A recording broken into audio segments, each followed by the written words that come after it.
Mi teléfono sonó a las 3 de la mañana. Era mi nieta, llorando.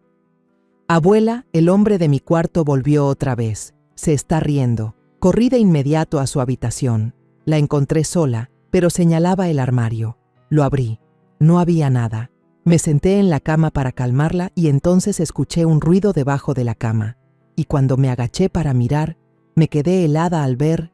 Me alegra que estés aquí. Si estás viendo este video, dale like, suscríbete al canal y cuéntame en los comentarios desde dónde escuchas mi historia de venganza. Quiero saber hasta dónde ha llegado. El timbre del teléfono sonó en plena madrugada, agudo como si desgarrara la calma de la noche. Me desperté de golpe, con el corazón latiendo tan fuerte que parecía querer salirse del pecho. A mis 68 años de vida ya no me sorprenden las noches de insomnio, pero esta sensación era distinta. ¿Quién llamaría a esta hora, a las 3 de la mañana? El frío helado de la vieja casa en Querétaro parecía meterse en cada una de mis articulaciones mientras avanzaba tambaleándome fuera de mi habitación, con los pies temblorosos sobre el piso de madera helada. Levanté el auricular y la voz débil, temblorosa de Elisa, mi pequeña nieta, sonó en la oscuridad. Abuela, el hombre de mi cuarto volvió otra vez. Está sonriendo, sentí que el corazón se detenía. El miedo me recorrió de arriba abajo, helado, erizándome la piel y dejándome sin fuerzas para sostenerme. Elisa, apenas con 10 años, hablaba con un tono lleno de pánico, como un animalito acorralado. Traté de mantenerme serena, susurrando: Elisa, aquí estoy, no tengas miedo, cariño. Aunque yo también estaba temblando, corrí escaleras arriba y cada paso hacía crujir las tablas viejas, como si gritaran junto con la angustia que me ahogaba por dentro. La puerta del cuarto de Elisa se abrió de golpe. La tenue luz amarilla de la lámpara proyectaba sombras extrañas, deformadas, que parecían bailar en la oscuridad. La niña estaba acurrucada en su cama, encogida en una esquina, con el rostro empapado en lágrimas. Sus ojos grandes, que siempre brillaban como estrellas, ahora estaban opacos por el miedo. Su manita temblorosa apuntaba directo hacia el viejo ropero de roble en la esquina del cuarto. Al verlo, recordé cuando Elisa era apenas una bebé y le encantaba esconderse allí para jugar conmigo al escondite, riéndose con esa voz cristalina que llenaba la casa. Ahora, ese mismo lugar se había convertido en un rincón aterrador para ella. Me acerqué, respirando hondo, tratando de contener el temblor de mi cuerpo. Abrí las puertas del ropero de golpe, con un estruendo que retumbó. Adentro solo había algunos vestidos colgados, unas muñecas de mirada vacía y varias cajas de juguetes apiladas. No había nadie.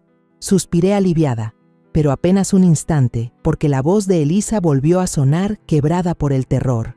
Yo lo vi entrar allí cuando escuchó tus pasos. Sus lágrimas caían una tras otra, como cuchilladas en mi corazón. Quise gritarle que no había nadie, que todo era producto de su imaginación, pero al mirarle los ojos desorbitados, supe que aquello no era solo una pesadilla.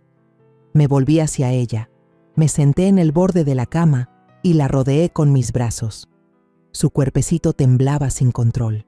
Tenía el cabello empapado en sudor, pegado a la frente. Le acaricié suavemente la cabeza y susurré: no pasa nada, fue solo una pesadilla. Estoy aquí contigo, nadie podrá hacerte daño. Lo dije en voz baja, pero en el fondo no sabía si trataba de tranquilizarla a ella o a mí misma. Ese cuarto, que alguna vez estuvo lleno de sus risas, ahora parecía devorado por la oscuridad. La apreté con más fuerza, intentando transmitirle un poco de calor desde mi cuerpo cansado, con la esperanza de disipar su miedo. En ese momento, un ruido se escuchó, un rasguño, muy leve, pero en el silencio absoluto de la madrugada sonaba tan filoso como un cuchillo. Se me erizó la piel y me quedé rígida. Le hice una seña a Elisa para que guardara silencio, mientras apretaba con fuerza su hombro. Sentí que el corazón se me hundía en el pecho, latiendo con tanta violencia que podía escuchar la sangre retumbando en mis oídos. Afiné el oído. Ese sonido, suave pero inconfundible, parecía venir de justo debajo de la cama. El miedo invisible me estrangulaba. No quería mirar, no quería saber, pero tenía que hacerlo, por Elisa. Me incliné poco a poco, las rodillas crujiendo de dolor al tocar el suelo. Mis ojos trataban de acostumbrarse a la oscuridad. La luz tenue de la lámpara de noche caía sobre el piso frío de baldosas. Y entonces vi algo, un objeto pequeño, brillante, perdido en la penumbra. Todo mi cuerpo se congeló. La respiración se me quedó atorada en la garganta. Solo pude quedarme inmóvil, mirando fijamente ese objeto, sin atreverme a moverme. En ese instante de terror, los recuerdos de los años pasados irrumpieron como una película en cámara lenta, arrastrándome de vuelta a los días de dolor y de esperanza que se habían entrelazado en mi vida. Recordaba claramente aquella primera noche en que Isela, mi hija, llegó corriendo a mi casa, cargando a Elisa, que apenas tenía 7 años. Esa noche llovía a cántaros. El agua corría en riachuelos por el camino de tierra que conducía a mi casa. Los golpes desesperados en la puerta me despertaron de golpe, y cuando la abrí, vi a Isela de pie allí, empapada, el cabello pegado a la cara, una mejilla hinchada y morada. Elisa se refugiaba en el regazo de su madre, sus ojos enormes llenos de miedo, sus labios apretados conteniendo el llanto. «Mamá, ya no puedo más», sollozaba Isela con la voz quebrada. Martín me golpea otra vez. Abracé fuerte a las dos, sintiendo que el corazón se me partía. Las metí a la casa, encendí la chimenea para darles calor, pero el frío dentro de mí no se fue. Martín Herrera, el ex esposo de Isela, alguna vez había sido un albañil trabajador, de sonrisa abierta y mirada luminosa. Cuando Isela se enamoró de él, yo pensé que mi hija había encontrado un buen hombre, pero luego, con los trabajos inestables y los días sin contratos, Martín empezó a cambiar. Buscó refugio en el alcohol, en las apuestas, y cada derrota lo descargaba contra su esposa. Las discusiones que al principio eran solo palabras, se transformaron en golpes y bofetadas. Una vez, al ir a visitarla, vi a Isela en la cocina, tratando de ocultar un moretón en el brazo y forzando una sonrisa para que yo no me preocupara. Pero yo lo sabía, lo veía todo. Le rogué que lo dejara, pero ella solo negaba con la cabeza. «No quiero que Elisa crezca sin un padre, mamá». Hasta esa noche, cuando ya no pudo más. Ese día, Martín llegó borracho, rompió la mesa de vidrio de la sala y golpeó a Isela frente a Elisa. La niña, tan pequeña, gritó y se aferró a las piernas de su madre para protegerla.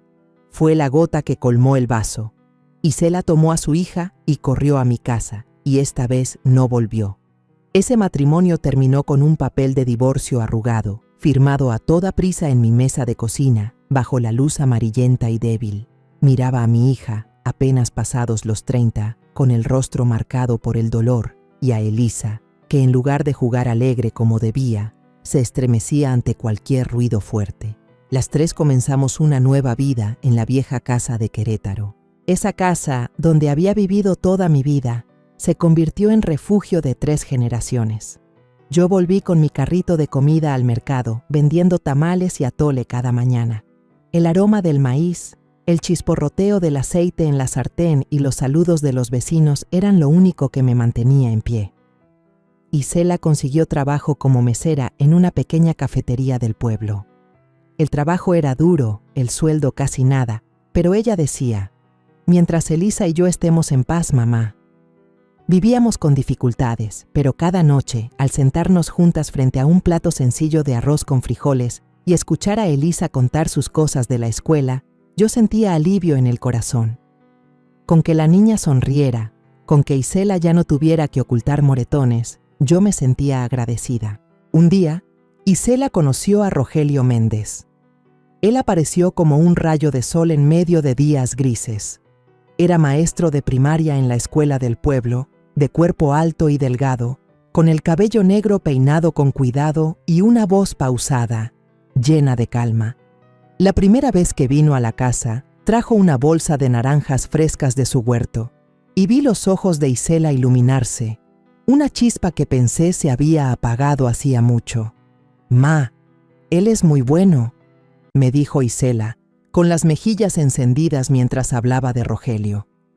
Él solía venir seguido, a veces para arreglar el cableado que fallaba en la cocina, otras para llevarle a Elisa un libro viejo o unos caramelos.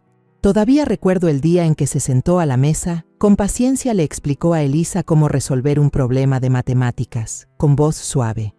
Intenta dividirlo en pasos pequeños. Elisa, no es difícil. La niña, que siempre era tan tímida, sonrió por primera vez al lograr un cálculo correcto.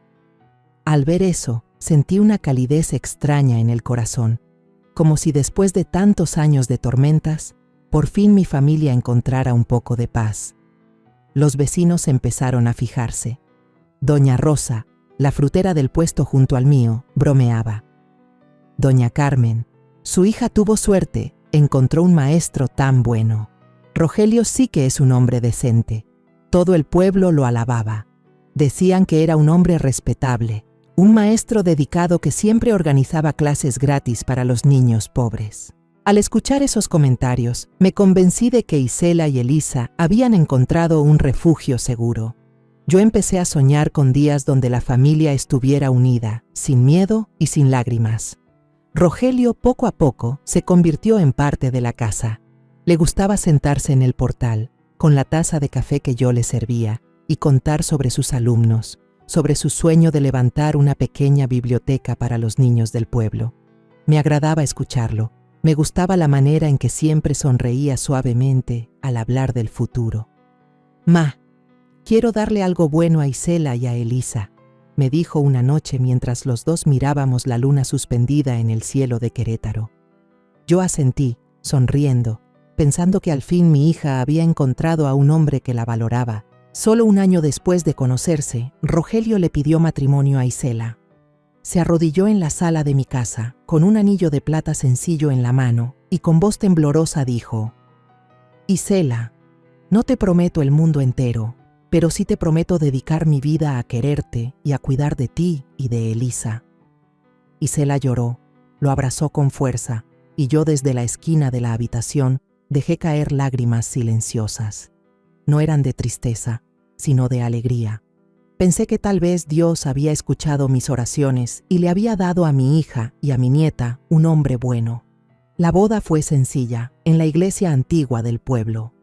Todo el lugar se llenó de risas y bendiciones. Los compañeros de Rogelio asistieron en masa. Todos alzaron copas de tequila brindando por la pareja perfecta. Elisa, con su pequeño vestido blanco, esparcía flores en el pasillo, con una sonrisa radiante, como si nunca hubiera vivido días de dolor. Después de la boda, Rogelio vino a vivir a nuestra casa. Yo cedí la habitación grande a los recién casados y me mudé al cuarto pequeño junto a la cocina. No me importó. Mientras viera a Isela reír y a Elisa jugar tranquila, yo estaba satisfecha. Los primeros días todo parecía perfecto. Rogelio mantenía su aire calmado, siempre ayudaba en la casa, desde reparar una fuga de agua hasta pintar la pared descascarada del patio. También solía sentarse con Elisa, enseñarle a dibujar o contarle historias de héroes de la historia de México. Al ver a esa pequeña familia, pensé que después de tantas tormentas, por fin habíamos encontrado paz. Sin embargo, empezaron a aparecer señales extrañas, como gotas de agua cayendo sobre un lago en calma. Durante el día, noté un cambio en Elisa. La niña, que antes era radiante y cantaba rondas infantiles mientras jugaba en el patio, ahora se volvía silenciosa hasta el punto de dar miedo. Cada vez que Rogelio entraba en la sala, Elisa bajaba de inmediato la cabeza, apretando con fuerza el dobladillo de su ropa hasta que los nudillos se le ponían blancos. Se encogía, como un pajarito que intentara volverse invisible ante un halcón. Yo veía claramente la tensión en cada gesto suyo, pero lo que me partía el corazón era su mirada. Ya no eran los ojos limpios de una niña, sino unos ojos cargados de sombras, como si escondieran un secreto demasiado grande. Una vez, Rogelio se sentó en el sillón, con esa sonrisa suave que alguna vez creí sincera, y preguntó: «¿Cómo te fue en la escuela hoy, Elisa? ¿Necesitas que tu padrastro te ayude en algo?» Su voz sonaba amable, pero vi cómo Elisa negaba con la cabeza con fuerza, los labios apretados, y luego salió corriendo hacia la cocina, escondiéndose detrás de la puerta de madera. Yo me quedé ahí, mirando su pequeña espalda alejarse, sintiendo como si alguien me estrujara el corazón. Intenté hablar con Elisa, con la esperanza de que se abriera conmigo. Una tarde, mientras las dos estábamos en el porche, tomé suavemente su mano y le pregunté: «Elisa, dime la verdad. ¿Qué es lo que te asusta? Puedes contármelo, yo te voy a proteger». Pero ella solo bajó la cabeza, con los ojos llenos de lágrimas, y murmuró: «No sé, abuela, tengo miedo». Su voz era tan baja que tuve que acercar el oído para escucharla, y la forma en que apretaba los labios, con esa mirada llena de pavor, me impidió presionarla más. Solo la abracé, acariciando su cabello suave, mientras dentro de mí la inquietud empezaba a volverse una masa espesa, como una tormenta a punto de desatarse. Un día, regresé del mercado más temprano de lo habitual. El sol aún no estaba en lo alto y el aire seguía fresco, pero al entrar en la casa, una sensación extraña me envolvió. Todo estaba en un silencio inusual, solo se oía el tic-tac del reloj de pared. Llamé a Elisa, pero no hubo respuesta. Al pasar por el pasillo que llevaba a su cuarto, vi a Rogelio de pie justo frente a la puerta de Elisa, con una mano apoyada en la pared y la otra trasteando con el foco del techo. Al verme, se sobresaltó, aunque enseguida sonrió con naturalidad. «Este foco está fallando mucho, suegra. Pensé en cambiarlo para que la niña pueda estudiar con más luz». Asentí, intentando mantener la calma, pero en sus ojos, ese destello de nerviosismo que apareció un segundo antes de recuperar su expresión tranquila, sentí un escalofrío. ¿Por qué estaba allí justo cuando no había nadie más en casa? Esa pregunta empezó a taladrarme la mente sin descanso. La noche siguiente me desperté de golpe al sentir que la sábana se movía. Elisa, con su pijama delgado, se había metido a escondidas en mi cama, temblando como una hoja seca en el viento. La abracé, notando su respiración entrecortada. «Abuela», susurró con voz baja, como si temiera que alguien la oyera. Esta noche ese hombre volvió a estar en mi cuarto, parado en la esquina. Solo estaba ahí, sonriendo, mirándome todo el tiempo. Hasta me tocó. «Tengo mucho miedo, abuela». Sus palabras fueron como un cuchillo en el pecho. La apreté con fuerza, esforzándome por hablar con calma. «Seguro fue un sueño, Elisa. Mañana voy a arreglar tu cuarto. Pondré unas velas para que se sienta más cálido. ¿Te parece?». Pero en mi interior sabía que no era un sueño. La manera en que temblaba, cómo se aferraba a mí como si yo fuera su único refugio, me impedía seguir engañándome. Acaricié su cabello, tarareando una canción de cuna que solía cantarle de bebé, mientras mi mente no dejaba de dar vueltas. ¿Quién era ese hombre? ¿Y por qué Elisa sentía tanto terror? Una noche, al pasar frente a la habitación de Elisa, alcancé a ver una sombra que se deslizaba detrás de la cortina por la rendija de la puerta entreabierta. El corazón me dio un vuelco. Empujé la puerta de golpe, pero solo encontré a Elisa sentada en la cama, abrazando sus rodillas, con los ojos muy abiertos, llena de terror. «¿A quién viste, Elisa?», le pregunté de inmediato con la voz temblorosa. La niña negó con la cabeza, mientras las lágrimas rodaban por sus mejillas. «El hombre», él volvió a reír. Revisé cada rincón de la habitación, corrí la cortina, abrí la ventana, pero no había nada, solo la sombra de los árboles meciéndose con el viento. Abracé a Elisa y la tranquilicé. «No pasa nada, mi amor, solo es la sombra de un árbol», pero en el fondo de mi corazón sabía que algo no estaba bien. Esa sombra, aunque solo fue un instante, me erizó la piel, como si trajera consigo un presentimiento oscuro. Empecé a tener la costumbre de levantarme temprano, sentarme en el porche con una taza de café frío y observar en silencio. Cada mañana, apenas salía el sol, me quedaba ahí, sin apartar la vista de la puerta de la sala. Noté que Rogelio solía levantarse a medianoche. Una vez, escuché sus pasos sigilosos por el pasillo, luego el suave chirrido de la puerta de la cocina. Cuando le preguntaba, siempre tenía una excusa razonable. ¿Tenía sed, mamá? O escuché un ruido extraño en el patio y fui a revisar que la puerta estuviera cerrada. Su voz era tranquila, pero yo empecé a notar pequeños detalles. Un día lo vi parado en el patio, no revisando la puerta, sino mirando hacia la ventana del cuarto de Elisa. Cuando me acerqué, él giró enseguida, fingiendo arreglar la cerca. Su sonrisa, que alguna vez me dio confianza, ahora se sentía fría, como una máscara demasiado perfecta. Las piezas sueltas empezaban a encajar en mi mente. El miedo de Elisa, las veces que Rogelio rondaba cerca de la habitación de la niña, sus excusas nocturnas. Todo era como un cuadro aterrador que poco a poco se revelaba. Pero yo no quería creerlo. Rogelio era maestro, alguien respetado por todo el pueblo. Había ayudado a mi familia en los momentos más duros. ¿Cómo podía ser él el origen del terror de Elisa? Y si lo era, ¿qué había hecho para que la niña estuviera tan aterrada? Y ahora, al inclinarme bajo la cama, la luz tenue de la lámpara amarillenta apenas iluminaba un rincón del piso frío de losa. Contuve la respiración, metí la mano temblorosa en aquel espacio oscuro, y mis dedos toparon con un objeto duro y brillante. Cuando lo saqué, sentí que el corazón se detenía. El celular de Rogelio, con su funda plateada y reluciente, estaba ahí como una acusación muda. Lo reconocí enseguida. Era el teléfono que él siempre llevaba consigo, ya fuera en el bolsillo de su chaqueta o sobre la mesa del comedor. ¿Por qué estaba ahí, bajo la cama de Elisa, en plena medianoche? Esa pregunta fue como una puñalada que me dejó sin aire. Miré de reojo a Elisa, que seguía encogida en la cama, los ojos enrojecidos, sus manitas apretando la sábana.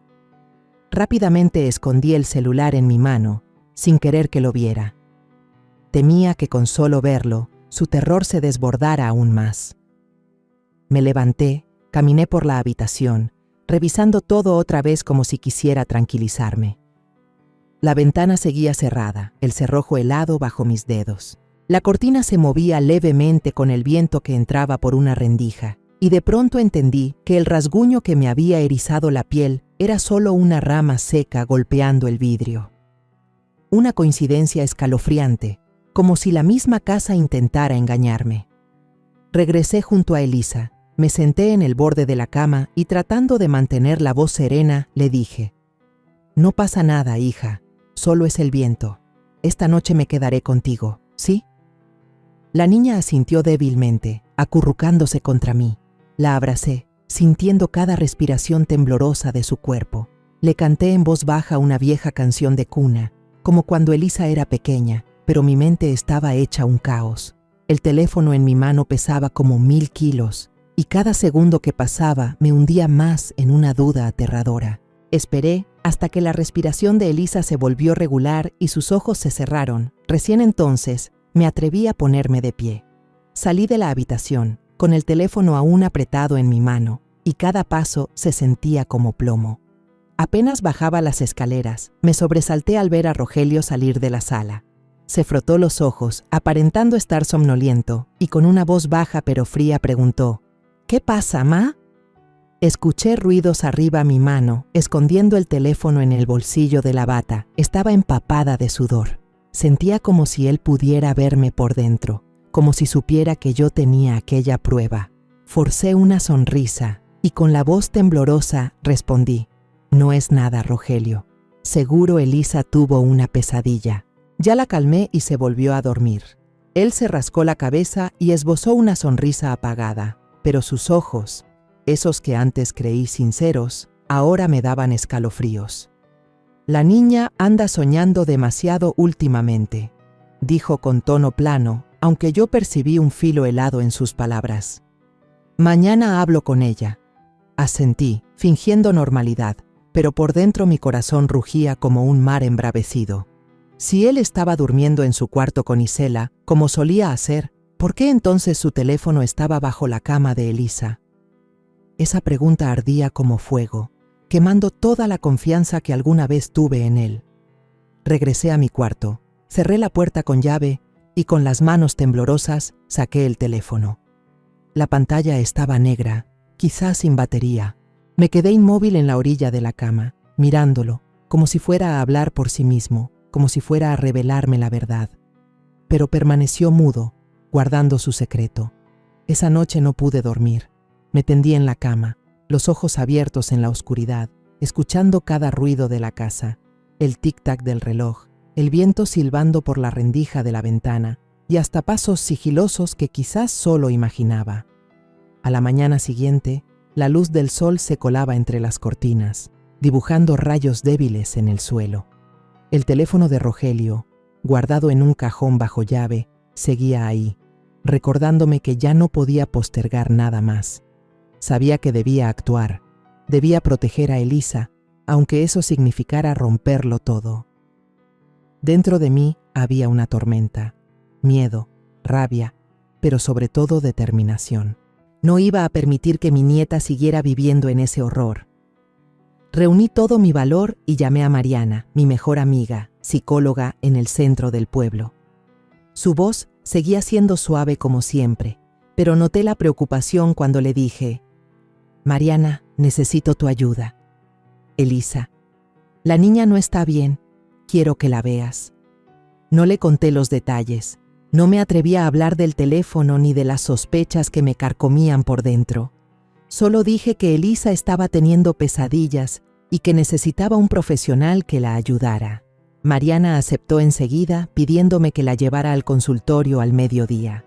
Cuando hablé con Isela, tuve que escoger cada palabra con cuidado. Me senté frente a mi hija en la cocina, tratando de mantener la voz lo más normal posible.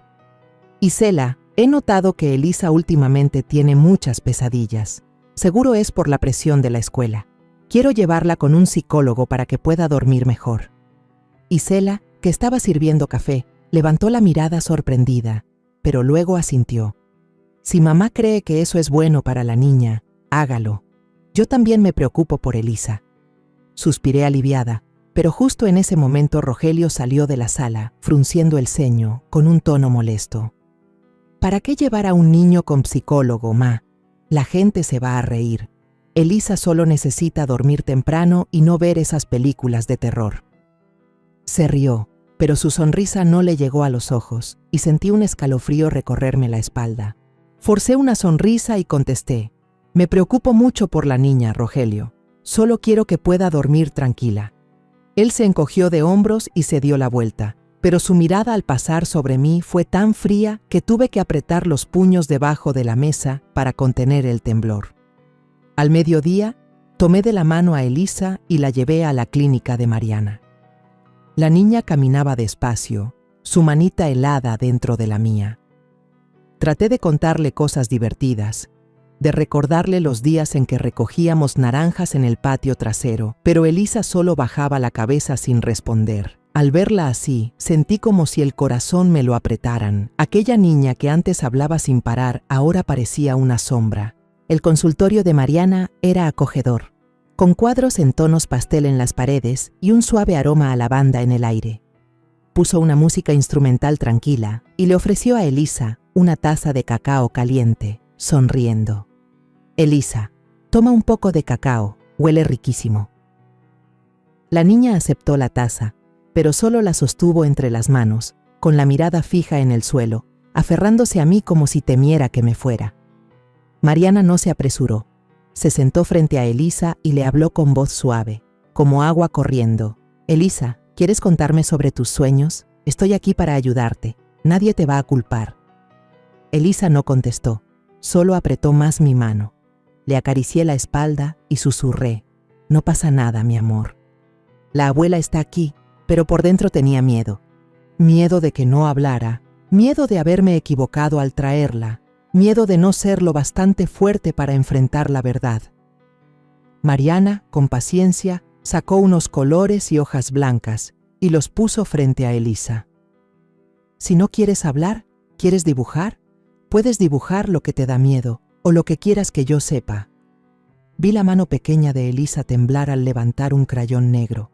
Empezó a dibujar, trazo por trazo, como si cada línea sacara un pedazo de dolor. En el papel apareció un cuarto oscuro, con una camita, y en la esquina una sombra alta, sin rostro, solo con una sonrisa torcida. Las lágrimas de Elisa cayeron y mancharon el dibujo, cada gota como una llovizna que borraba los trazos. Mariana miró el dibujo y preguntó con suavidad: «Elisa, ¿Quién es este hombre? ¿Te dijo algo? La niña asintió, con voz bajita, apenas audible. Me dijo que si le contaba a la abuela, ella se iba a morir. Aquellas palabras fueron como un cuchillo clavándose en mi pecho. El vaso de agua que sostenía se me cayó, estallando en pedazos contra el suelo. Sentí todo el cuerpo entumecido, como si la sangre hubiera dejado de correr. Quise gritar, preguntarle a Elisa por qué no habló antes, pero al ver su carita pálida, entendí que había cargado con ese miedo sola por demasiado tiempo. Mariana me miró con unos ojos que mezclaban compasión y firmeza. Siguió hablando con Elisa, con una voz todavía suave pero ahora cargada de determinación. Elisa, eres muy valiente al dibujar esto. ¿Quieres contar más? Tu abuela y yo vamos a protegerte. La niña dudó, me miró a mí y luego a Mariana, como si luchara consigo misma. Le tomé la mano, la apreté suavemente y le susurré. Estoy aquí, Elisa. Habla tranquila, no dejaré que nadie te haga daño. Al final, después de más de una hora, con la paciencia de Mariana, Elisa rompió a llorar desconsolada y se aferró a mí. Su voz estalló, como si todo el miedo guardado por tanto tiempo saliera de golpe. Es mi padrastro. Él entra a mi cuarto cada noche. Se queda parado ahí sonriendo y me toca. Tengo mucho miedo, abuela. Las palabras de Elisa fueron como un terremoto que derrumbó todo dentro de mí. Me quedé helada, abrazando su pequeño cuerpo, sintiendo cada uno de sus temblores. En mi mente eran cientos de agujas que me atravesaban, un dolor agudo. Quería gritar, maldecir a Rogelio, correr a enfrentarlo en ese mismo instante, pero sabía que tenía que mantener la calma, por Elisa.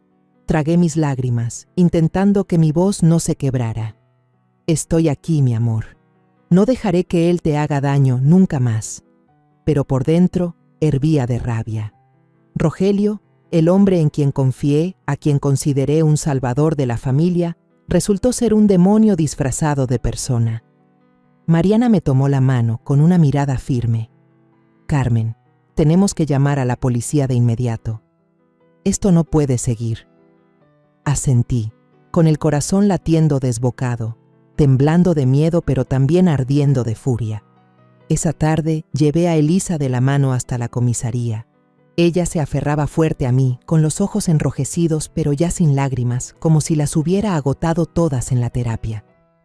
Le acaricié el cabello y le susurré. Estoy aquí, mi amor. Todo va a estar bien. Aunque en el fondo no estaba segura. ¿Cómo podría enfrentarme a todo el pueblo, donde Rogelio era visto como un héroe, un maestro respetado? La comisaría quedaba al final de la calle principal, un edificio viejo con paredes blancas ya amarillentas. Al empujar la puerta, un olor a papeles viejos y tabaco me golpeó. Nos recibió un policía de mediana edad, barrigón, con el uniforme arrugado. Estaba sentado detrás de un escritorio y nos miró con ojos cansados. Respiré hondo, intentando mantener la voz firme, y empecé a contar todo: las noches de pesadillas de Elisa, el teléfono que encontré bajo la cama, y finalmente la confesión desgarradora de la niña en la sala de terapia. Coloqué el dibujo de Elisa sobre la mesa y señalé la silueta oscura y deformada. Esto es lo que mi nieta ha visto, no se lo inventó. Necesito que lo investiguen de inmediato. El policía, que según la placa se llamaba Héctor, me escuchaba mientras bostezaba, como si lo que decía no fuera más que una queja sin importancia. Levantó una ceja y dijo con tono condescendiente: ¿Está segura, doña Carmen? Los niños tienen mucha imaginación.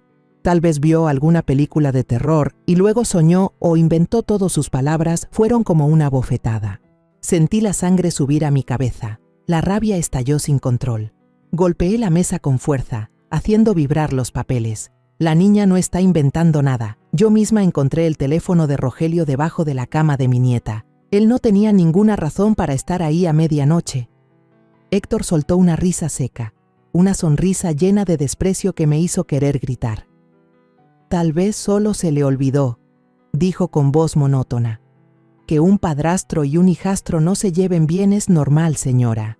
No debería apresurarse a culpar a alguien, y menos a un hombre como el profesor Rogelio.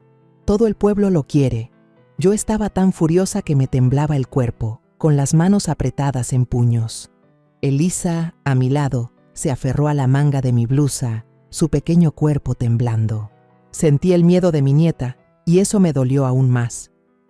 Esta es una denuncia formal, dije con voz firme. Exijo que levante un acta ahora mismo. Héctor suspiró, tomó el bolígrafo con desgano, garabateó unas líneas en la hoja frente a él y cerró el expediente. Está bien, lo revisaremos, dijo, pero su tono mostraba que no lo tomaba en serio. Pero le digo algo, no provoque más problemas. El esposo de su hija es un maestro respetado. No haga un escándalo por nada y arruine el honor de alguien. Sus palabras fueron como un balde de agua fría. Me quedé ahí parada, sintiendo cómo la pequeña chispa de esperanza que tenía se apagaba. Quise gritar, obligarlo a actuar, pero al ver la mirada indiferente de Héctor, supe que estaba frente a un muro invisible. Al salir de la comisaría, sentí que todo el mundo me daba la espalda. Elisa me tomó de la mano, caminando en silencio, con los ojos bajos. Estaba a punto de cruzar la calle cuando algo me revolvió el estómago.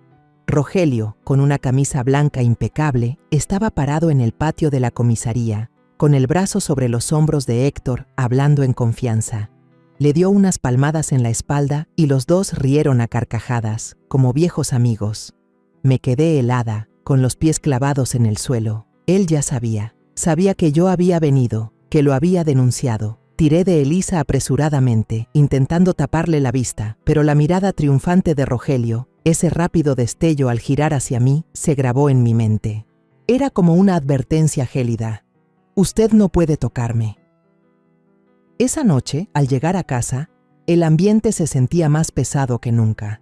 Isela estaba en la cocina preparando la cena, el aroma del mole poblano llenando la casa. Levantó la mirada al vernos entrar y preguntó con preocupación: «Mamá, ¿a dónde llevó a Elisa todo el día?».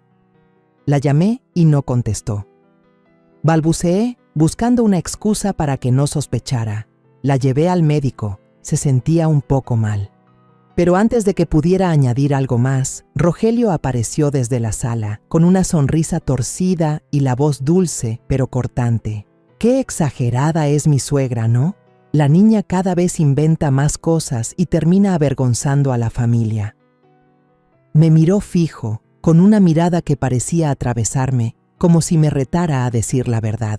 Apreté los puños y bajé la cabeza para ocultar la rabia que me quemaba por dentro. Quise gritarle todo a Isela, contarle lo del teléfono, lo que Elisa había confesado, pero al ver los ojos llenos de confianza de mi hija cuando volteó hacia Rogelio, supe que no serviría de nada. Ella le sonrió, puso una mano sobre su hombro y dijo: «No te preocupes, Elisa solo está de caprichosa. Yo hablaré con ella». Sus palabras fueron como una cuchillada que me desgarró el corazón. Supe, en ese instante, que la puerta de la justicia se había cerrado de golpe frente a nosotras dos. A los pocos días, Rogelio empezó su teatro. Interpretaba el papel de un padre, de un esposo injustamente acusado, de manera perfecta. Esa noche, cuando la luz tenue de la sala se derramaba desde una lámpara de araña vieja, Rogelio reunió a toda la familia. Se paró en medio del cuarto, con una calma fingida, pero con una voz cargada de dramatismo, como un actor en el escenario. «No puedo creer que la hija de mi esposa me odie tanto como para inventar una historia tan repugnante para manchar mi honor». Remarcaba cada palabra, con los ojos brillantes como si contuviera las lágrimas. Yo estaba allí, abrazando a Elisa, sintiendo cómo la sangre me hervía en las venas. Estaba hablando de mi nieta, del dolor que ella había tenido que soportar, como si fuera un simple invento infantil.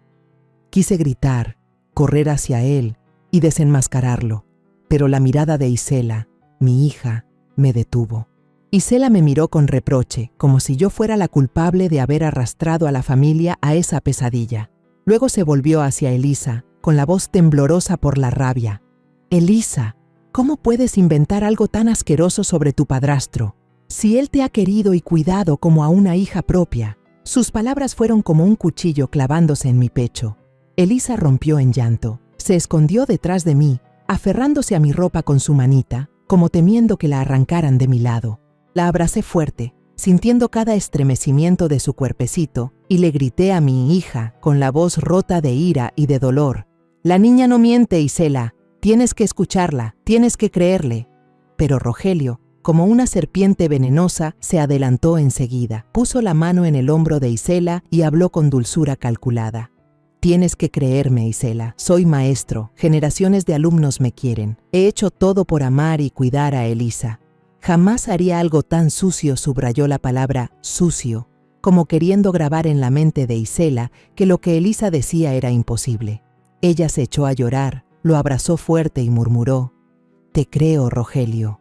No puedo aceptar que mi hija sea capaz de decir cosas tan crueles». Sus palabras fueron otra puñalada directa a mi corazón.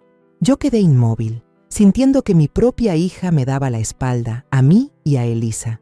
Rogelio me miró y por un instante vi en sus ojos un destello de triunfo.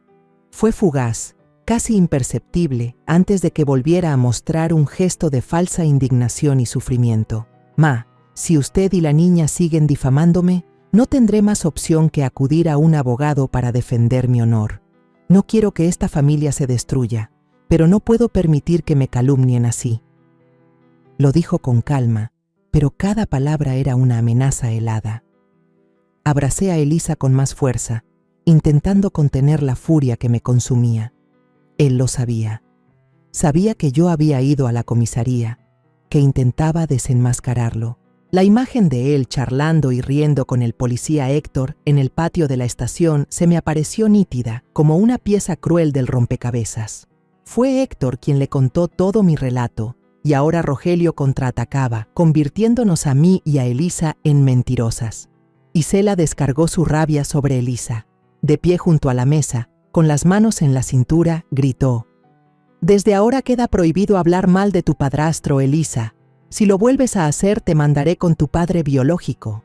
Su voz era cortante, como si ya no reconociera a su propia hija. Elisa hundió la cara en la mesa, sollozando, con hipidos que me partían el alma. La estreché contra mi pecho, sintiendo su cuerpo temblar, y miré de frente a Isela, con un tono firme y duro: «Si vuelves a hablar así, seré yo quien saque a Elisa de esta casa». Mis palabras resonaron en el silencio como una declaración de guerra. Isela se quedó paralizada, con la mirada herida por un instante, pero pronto la furia cubrió todo. «Mamá, ¿cómo puede hacerme esto?», gritó, con las lágrimas corriéndole por las mejillas. Rogelio estaba de brazos cruzados en la esquina del cuarto, sin decir una palabra, pero su mirada era fría como el hielo, observándonos a mi nieta y a mí como si fuéramos intrusas en nuestra propia casa. No necesitaba hablar, su silencio bastaba para imponer su poder.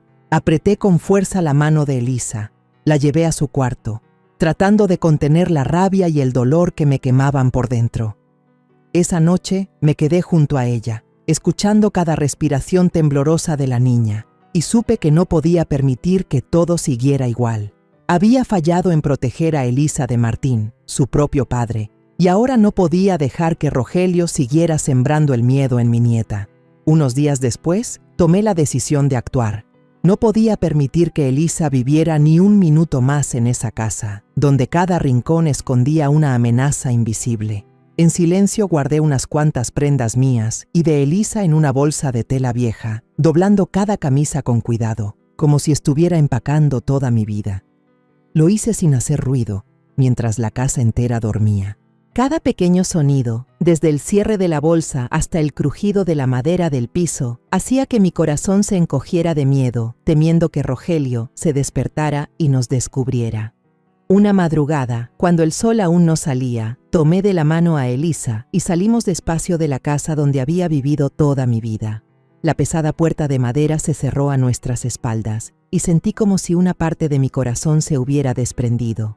Aquella casa, donde alguna vez resonó la risa de Isela cuando era niña, donde mi esposo y yo criamos a nuestros hijos, ahora no era más que una jaula llena de oscuridad. Elisa me apretaba fuerte la mano, sin decir nada, pero sus ojos me preguntaban: «Abuela, ¿a dónde vamos?». Yo le sonreí. tratando de ocultar mi dolor. Voy a encontrar un lugar seguro para ti, Elisa. Mientras me tengas, no tendrás que tener miedo. Rentamos un cuarto pequeño y húmedo cerca de la iglesia del pueblo. El cuarto solo tenía una cama individual, una mesa de madera vieja y una ventanita que daba a la calle de tierra. El olor a humedad de las paredes y las campanas de la iglesia sonando cada hora eran todo lo que teníamos. Pero no me importaba. Mientras Elisa estuviera a salvo, yo estaba dispuesta a renunciar a todo.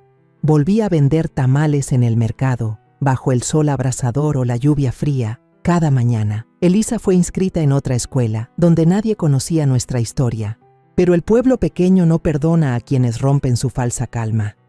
Los vecinos comenzaron a murmurar, a lanzarnos miradas de desconfianza y desprecio. La doña Carmen ya está vieja y todavía busca pleitos, susurraban a mis espaldas. Solo quiere manchar el nombre del maestro Rogelio para arruinar la vida de su hija. Qué vergüenza, intentaba ignorar los chismes, pero cada palabra era como un cuchillo que se clavaba en mi dignidad. Había vivido toda mi vida en Querétaro, había criado a mis hijos allí, había compartido mis tamales con los vecinos en tiempos difíciles, y aún así, ahora Elisa y yo éramos vistas como extrañas, como alborotadoras. Pero lo que más me dolía era Isela. Una tarde llegó hasta el cuarto donde nos quedábamos. Se paró en la puerta, llorando y suplicando. «Mamá, ¿cómo pudo separarnos así? ¿Cómo puede creerle a una niña? Rogelio es un buen hombre, ¿no lo ve?» Su cara estaba demacrada, sus ojos hinchados de tanto llorar, pero su voz estaba llena de enojo.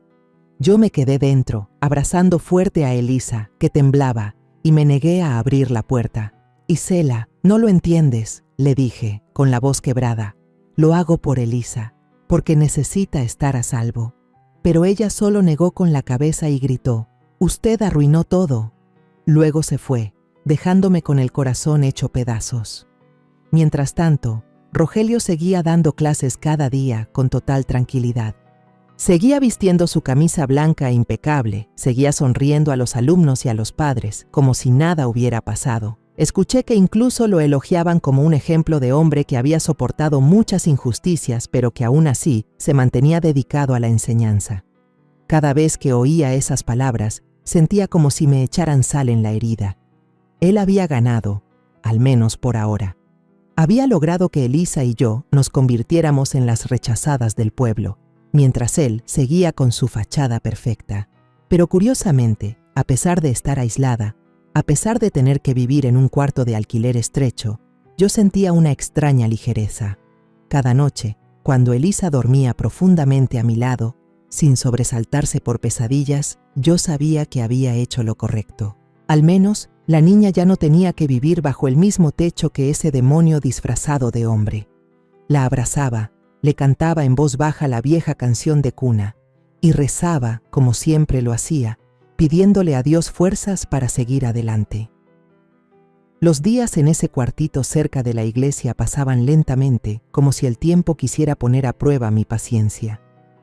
Cada mañana me levantaba temprano, preparaba mi canasto de tamales y me instalaba en la esquina del mercado, donde las miradas inquisitivas y los murmullos de los vecinos nunca cesaban. Pero ya no me importaba. Mientras Elisa estuviera a salvo, yo podía soportar cualquier habladuría. La niña empezó a ir a una escuela nueva, más pequeña y más lejana, pero vi cómo poco a poco sus ojos recuperaban brillo, cómo su tímida sonrisa volvía cuando hablaba de sus nuevos amigos. Un día, mientras estaba en la esquina del mercado envolviendo tamales humeantes para los clientes, los murmullos empezaron a correr. Al principio eran frases sueltas que se colaban entre el ruido del lugar. «El maestro Rogelio, parece que no es como todos creen», murmuró una vendedora de verduras a su compañera. «Mi hija dice que él suele retenerla después de clases y la mira de una manera muy rara». Me quedé quieta, con las manos congeladas sobre la hoja de maíz y el corazón golpeándome en el pecho.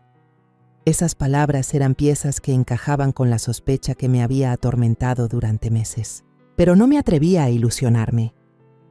Rogelio, con su prestigio y su habilidad, había levantado un muro demasiado sólido.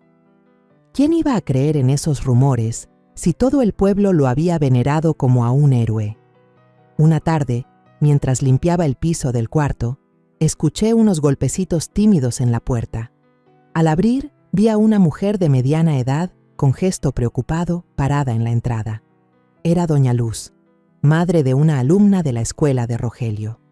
Bajó la voz, como temiendo que alguien la oyera. «Doña Carmen, creo que usted no inventó nada. Mi hija, Sofía, me contó que el maestro Rogelio la hace quedarse sola después de clases, que dice que es para ayudarlo a corregir. Pero ella dice que él se le acerca demasiado y eso la asusta». La voz de doña Luz temblaba, sus ojos estaban llenos de ansiedad. Sentí un escalofrío recorrerme la espalda, pero traté de mantener la calma. Le tomé la mano y le dije: «Hermana Luz, necesita pruebas. Si no, él lo va a negar todo». Ella asintió, con lágrimas en los ojos, y prometió buscar la manera de proteger a su hija. Unas semanas después, el pueblo entero quedó sacudido. Otro padre de familia, don Pablo, había puesto una cámara escondida en el pasillo de la escuela después de que su hija le contara lo mismo. El video que consiguió se difundió rápidamente entre los grupos de padres, como una llama en plena noche. Yo estaba en mi cuarto, con el viejo teléfono que un vecino generoso me había prestado, temblando al abrir el archivo. La imagen era borrosa, pero inequívoca. Rogelio, con su camisa blanca de siempre, tratando de arrastrar a una niña hacia un rincón del pasillo, con la mano sobre su hombro y susurrándole algo.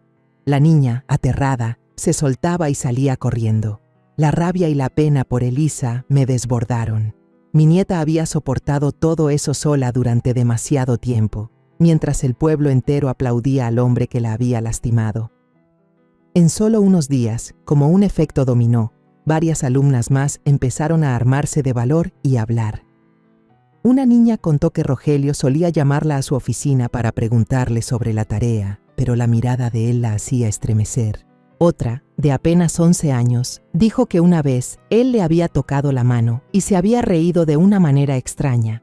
Cada testimonio era un golpe de martillo que derribaba el muro de mentiras que Rogelio había construido por tanto tiempo.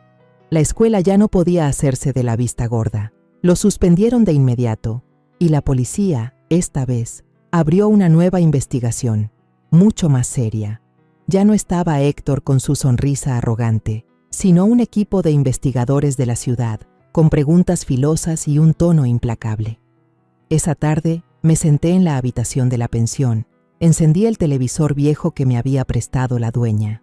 En las noticias locales mencionaron el nombre de Rogelio, con el cintillo: maestro acusado de conducta inapropiada con alumnas. Elisa, que estaba a mi lado, al escuchar el nombre de su padrastro, levantó la cabeza de golpe, con los ojos muy abiertos. Luego se lanzó a mis brazos, me abrazó fuerte, sollozando. «Abuela, ahora sí me creen, ¿verdad?». La abracé, con las lágrimas rodando por mis mejillas arrugadas. Por primera vez en muchos meses de oscuridad, vi una luz al final del túnel. «Sí, mi amor», susurré con la voz quebrada. «Te lo dije, la verdad siempre encuentra la manera de salir a la luz». Pero mi alegría se ensombrecía por el dolor de Isela. Mi hija estaba completamente destrozada. Los vecinos me contaban que se había consumido, que estaba demacrada, con los ojos siempre hinchados de tanto llorar. Isela se aferraba a creer que su esposo era inocente. Iba de casa en casa, suplicando entre lágrimas: «No le hagan daño a Rogelio. Él es un buen hombre. Él no pudo haber hecho eso». Pero la ola de verdad ya era demasiado fuerte y nadie más le creía. Aquellos que alguna vez celebraron su boda, ahora la miraban con lástima, mezclada con desprecio. El día del juicio, todo Querétaro parecía estallar.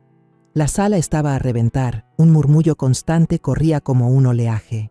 Afuera, periodistas locales, padres y estudiantes se congregaban, levantando carteles escritos a mano: «Justicia para las víctimas» y «El culpable debe pagar». Yo estaba allí, en medio de la multitud, sintiendo que el corazón se me apretaba en el pecho. Todos esos meses de angustia, dudas y dolor me habían llevado a ese momento, el instante en que la verdad saldría a la luz. Pero no quería que Elisa lo presenciara. No quería que se enfrentara otra vez a Rogelio, el hombre que había sembrado el terror en su infancia. La tomé de la mano y la llevé al parque cercano al juzgado, donde Mariana nos esperaba. «La abuela va a entrar un ratito, Elisa», le susurré, acariciándole el cabello. «Quédate aquí con tu tía Mariana. Juega un poco, ¿sí?» Elisa asintió, con sus grandes ojos mirándome llenos de confianza. Le sonreí, aunque mi corazón estaba pesado cuando me alejé. Al entrar en la sala de audiencias, una atmósfera sofocante lo cubría todo. Los viejos bancos de madera estaban llenos y el ventilador del techo zumbaba tratando en vano de disipar la tensión. Encontré un asiento hacia el fondo, intentando pasar desapercibida entre la gente. Y entonces lo vi. Rogelio, de pie en el banquillo, bien afeitado, con una camisa blanca impecable, como si aún intentara conservar la fachada de maestro respetable. Pero sus ojos, inquietos y nerviosos, lo delataban. Ya no era el hombre que todo el pueblo alguna vez admiró. Era solo alguien desesperado por ocultar sus crímenes. El juicio comenzó. Cada testigo fue llamado y cada declaración era como un martillo que destrozaba la máscara de respeto que Rogelio había construido con tanto esfuerzo. Una niña, de solo 12 años, se puso de pie frente al tribunal, la voz temblorosa mientras contaba cómo Rogelio la retenía después de clases, con una mirada que la hacía sentir miedo. Otro padre presentó un video de la cámara del pasillo. La imagen era borrosa pero lo suficientemente clara como para helar la sangre. Rogelio arrastrando a una alumna hacia un rincón, su mano sobre el hombro de la niña, murmurando palabras que nadie quería escuchar. Luego aparecieron los mensajes repugnantes encontrados en su teléfono, no el que yo había hallado debajo de la cama de Elisa, sino otro incautado por la policía durante la investigación. Esos mensajes, enviados a varias alumnas, estaban llenos de palabras enfermizas que hicieron estremecer a toda la sala. Yo me quedé allí, con los puños cerrados, sintiendo a la vez rabia y dolor. Elisa, mi nieta, había soportado todo esto sola, mientras yo seguía ciega creyendo que Rogelio era un buen hombre. Volteé hacia la última fila, donde Isela estaba sentada en el suelo, cubriéndose el rostro y llorando en silencio. Mi hija se había consumido. Estaba demacrada, con los ojos hundidos como si hubiera perdido toda la vida. Ya no defendía a Rogelio, ya no gritaba como en los días anteriores, pero en su mirada aún había un dolor inmenso, como si no pudiera aceptar la verdad. Yo quería correr a abrazarla, decirle que su madre todavía la amaba, pero sabía que no era el momento. Isela necesitaba tiempo para enfrentar el derrumbe de sí misma, para aceptar que su ceguera la había llevado a darle la espalda a su hija y a su propia madre. La jueza, una mujer de mediana edad, con una mirada severa, escuchó cada testimonio. Cuando la fiscal terminó de exponer, el ambiente en la sala quedó suspendido. La sentencia final fue dictada. Varios años de prisión por los crímenes que Rogelio había cometido. Él agachó la cabeza, sin pronunciar palabra, mientras la policía se lo llevaba. Su honor, su carrera, todo lo que alguna vez tuvo, se hizo polvo en cuestión de horas. Afuera, se escucharon aplausos de la multitud frente al tribunal, pero yo no sentí alegría, solo alivio, como si una roca de 1000 kilos hubiera sido levantada de mi pecho. Al salir del juzgado, levanté el rostro hacia el cielo azul y respiré hondo. El aire nunca había sido tan puro, como si el mundo entero se hubiera limpiado después de la tormenta. Al otro lado de la calle, en el parque, Elisa me vio desde lejos. La niña corrió hacia mí, sus pequeños pies brincando sobre el camino de tierra, y me abrazó con fuerza, susurrando: «Abuela, desde hoy voy a dormir, tranquila, ya no veré a ese hombre en mi cuarto». Su voz era clara, llena de esperanza, y por primera vez en tantos meses vi una sonrisa radiante en su rostro. Rompí en llanto, apretando a Elisa contra mi pecho, mientras las lágrimas rodaban por mis mejillas arrugadas. «Así es, mi amor», dije con la voz entrecortada. «De ahora en adelante solo habrá sueños bonitos». Las dos estábamos allí, en medio del pequeño parque, bajo la sombra de un almendro que se mecía con el viento. Sentí una paz que pensé haber perdido para siempre, pero esa alegría no era completa, porque sabía que Isela, mi hija, estaba pagando el precio de su ceguera. No fui a buscarla. Escuché a los vecinos decir que había dejado el pueblo, sin decirle nada a nadie, solo recogió sus cosas en silencio y desapareció. Una parte de mí sufría, quería correr tras ella, abrazarla y decirle que su madre seguía aquí, que la esperaba. Pero sabía que Isela necesitaba tiempo para sanar, para enfrentarse a la verdad de que el hombre al que amaba había traicionado a todos. Elisa y yo regresamos a la pequeña habitación de alquiler que ahora se había convertido en nuestro hogar. Cada noche me sentaba a su lado y le contaba historias de mi juventud, de los días en que yo y su madre corríamos en el huerto de naranjas. Elisa empezó a reír más, a cantar de nuevo las rondas que yo le había enseñado. Yo seguía yendo cada mañana a la esquina del mercado para vender tamales, pero ahora las miradas de desconfianza eran menos. Algunos vecinos, los mismos que antes me habían dado la espalda, empezaron a detenerse para disculparse por no haberme creído.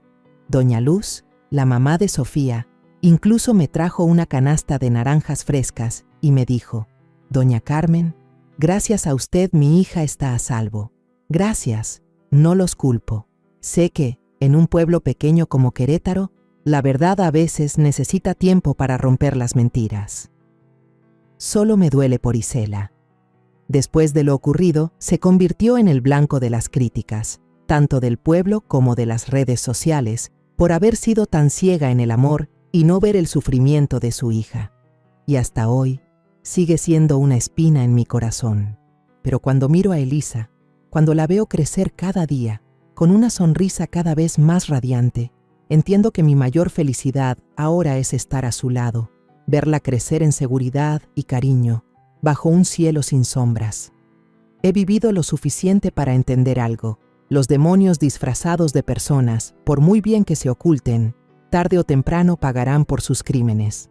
Pueden engañar a todo un pueblo, comprar a los poderosos, incluso hacer que la propia familia le dé la espalda a un niño. Pero la verdad nunca desaparece.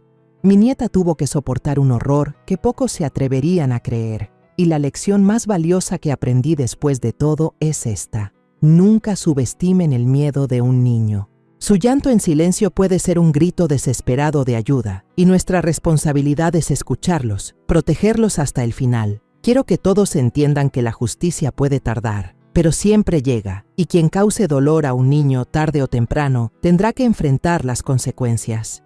Por eso, no den la espalda, no guarden silencio, y nunca minimicen el dolor de un niño, porque ese silencio puede destruir toda una infancia.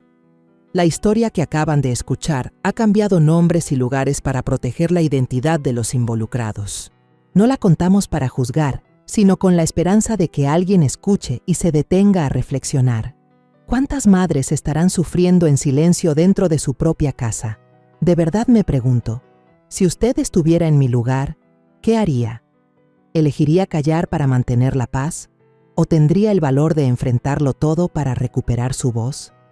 Quiero saber su opinión, porque cada historia puede convertirse en una vela que ilumine el camino de alguien más.